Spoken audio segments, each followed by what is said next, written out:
Welcome to the Explainer. Okay, today we're zeroing in on what is probably one of the most underrated yet historically absolutely vital root vegetables you can put in your dirt, the parsnip.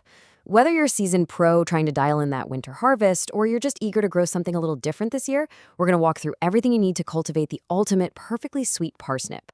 So let's jump right in with something kind of mind-blowing.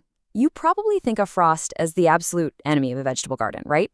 Well, for the parsnip, it's actually the secret ingredient. Seriously. When you leave parsnips in the ground during winter, taking this long, cold sleep under the snow, something magical happens.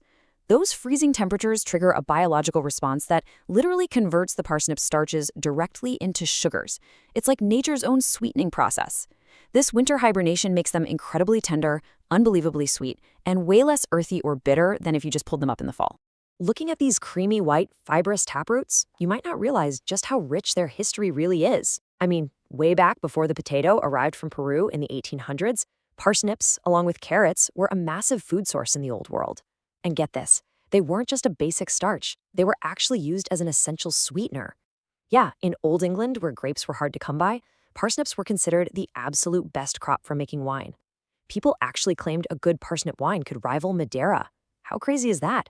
Now, botanically speaking, Passionica sativa is what we call a biennial. That just means it naturally sets its seed in its second year of growth. It's part of the umbelliferae family, named for those cool umbrella-shaped flowers, which makes it a close cousin to carrots, celery, parsley, and dill. But beyond that sweet, nutty flavor we love, these things are an absolute nutritional powerhouse. We're talking packed with both soluble and insoluble fiber, vitamin C, vitamin K, folate, potassium, and they even pack some pretty unique antioxidants like fulcarenol. All right, moving into section 1, optimal planting time, timing the crop for your climate. So parsnips really like to take their sweet time growing. That means getting your timing dialed in based on your specific local environment is absolutely everything. Since they're a cool season crop, your ideal planting window is totally dependent on where you live. If you're up in a cooler climate, you're going to want to sow those seeds in early to mid-spring, pretty much right when the soil first becomes workable. That gives them the long runway they need for a fall and winter harvest. But on the flip side, if you're down in a mild winter region where the ground doesn't really freeze, planting in the heat of spring means they will chur in late summer and you completely miss out on that sweet flavor. So, warmer climates, you actually want to sow in late summer or fall, around July or later, and just let the crop overwinter for a delicious spring harvest. Now, check out this highly specific temperature pocket. This is super important. Parsnips absolutely hate hot soil. For your seeds to successfully germinate, the soil temperature needs to be sitting right in that sweet spot between 50 and 70 degrees Fahrenheit.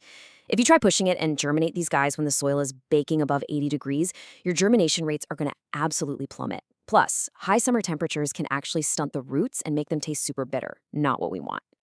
Which brings us to section 2, preparing soil and sowing, the crucial foundational steps. Okay, so your timing is perfect. Let's talk about physical prep. These long, fibrous taproots need highly specific soil conditions to really thrive and shoot straight down. If you only remember one thing about soil prep today, make it this. Parsnips need loose, well-draining soil, period. You've got to loosen your dirt to a depth of at least 12 inches, or just use a nice, deep, raised bed. And you have to pull out any rocks, hard clumps of clay, or twigs. Why? Well, if a growing parsnip hits a rock or dense clay, the taproot is going to bend, twist, or split right down the middle as it desperately searches for water. Oh, and one more thing. Strictly avoid fresh manure or high nitrogen fertilizers when you plant. Too much nitrogen just tells the plant to focus on leafy green growth, so you'll end up with massive, gorgeous leaves but practically no root underneath. This leads right into a major make-or-break moment, seed viability. Honestly, the absolute most common reason for a totally failed parsnip crop, old seed. Parsnip seeds are these tiny, delicate, papery things, and they lose their ability to sprout incredibly fast. Do not, I repeat, do not try to use last year's leftover packet. You always want to grab fresh seed from a trusted source every single spring if you want a solid stand. When it's finally time to get them in the dirt, sow those little seeds about half an inch deep. And look, right here is where you really need to manage your expectations. Parsnips are notoriously, painfully slow to wake up.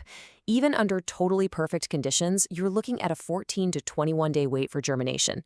In cooler soils, it can easily take a full month. The trick is, you have to keep that soil surface consistently moist during that entire waiting period, because if it dries out and forms a hard crust, those delicate little seedlings just won't have the strength to push through. Let's move on to section 3. Care and maintenance. nurturing the growing root. So once those seedlings finally pop through, how do we look after them while they quietly do their thing underground for the next few months? Because germination is notoriously spotty, a lot of gardeners sow the seeds pretty thick. But, and this is key, once they're a few inches tall, you have to ruthlessly thin them out to about 3 to 6 inches apart. If they're crowded, the roots will just stunt. Weeding is also absolutely critical, especially early on. But please, hand weed carefully, skip the heavy hoe, or you're going to disturb those super sensitive taproots. You'll also want to give them frequent, uniform watering to keep the roots from splitting, and lay down a nice thick organic mulch, like grass clippings or compost, to lock in that vital moisture and keep the soil cool. Okay, I love this next part. This is honestly one of the best companion planting hacks out there.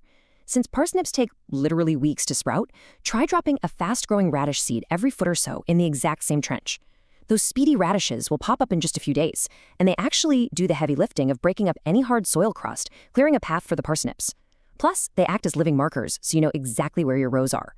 And the best part? Harvesting the radishes naturally loosens the soil right when the parsnips need more room to stretch out. It's a total win-win.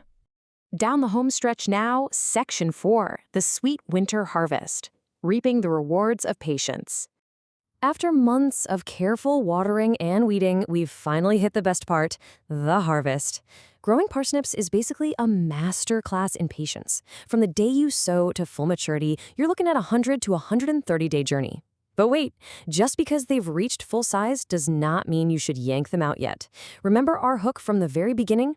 For that peak, nutty, candy-like sweetness, you really need to hold out for those freezing temperatures. Let the plants experience at least 2 weeks of steady chill, right around 32 to 40 degrees Fahrenheit. That frost is going to kill off the above-ground foliage, and that's your green light. That's the signal that the roots have sweetened up perfectly. When you're finally ready to harvest, whatever you do, don't just grab the leaves and pull. You'll snap the root right in half. Get a digging fork and loosen up that deep soil first. Now, you've got 2 great storage options here. You can dig them all up at once, trim the tops, and store them in moist sand in a root cellar or a fridge right at 32 degrees. Or, and this is what a lot of folks do, just leave them right there in the garden, under a heavy blanket of straw mulch, and just go dig them up one by one as you need them for your winter soups and stews. Oh, and here is a massive tip. If you do put them in cold storage, absolutely, under no circumstances, store parsnips next to apples or pears. The natural fruit gases they give off will literally turn your beautiful sweet parsnips completely bitter. Wrapping things up with Section 5, bonus tips and takeaways, cultivating the best crops safely. To make sure you get a successful harvest, we've put together this little visual cheat sheet.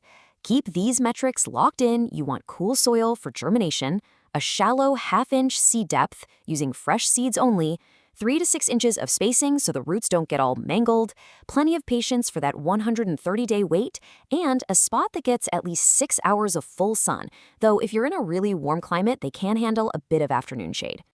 Okay, I need you to listen up for this one because it's a really important safety warning. Parsnips, just like their wild cousins in the carrot family, have sap in their green leaves that is phototoxic. What does that mean? It means if you get that sap on your bare skin and then you go out in the sun, it can cause a really severe, blistering chemical burn. Some people are way more sensitive to it than others, but as a rule of thumb, always wear long sleeves, long pants, and some good gloves when you're out there weeding, thinning, or harvesting your patch. And of course, as with anything agriculture-related, we've got to throw in our standard disclaimer here. Gardening is incredibly hyperlocal. A great crop relies heavily on you adapting these rules to your specific microclimate. What works perfectly for a gardener fighting heavy clay in a freezing northeast winter is going to look totally different for someone planting in the sandy soils of a mild southern winter. So read your seed packets, know your frost dates, and always test your soil. Which brings us to the end of this explainer. Whether you're planning to roast these beauties with a little balsamic glaze, fry them up as healthy wedges, or mash them with some carrots for a fantastic low-carb potato alternative, the culinary possibilities are pretty much endless. So now that you know the magical secret of the winter frost, how are you going to incorporate the incredibly sweet, homegrown parsnip into your cold weather meals? Get your hands dirty, grab some fresh seeds this spring, and give this ancient root vegetable the space it truly deserves in your garden. See you next time.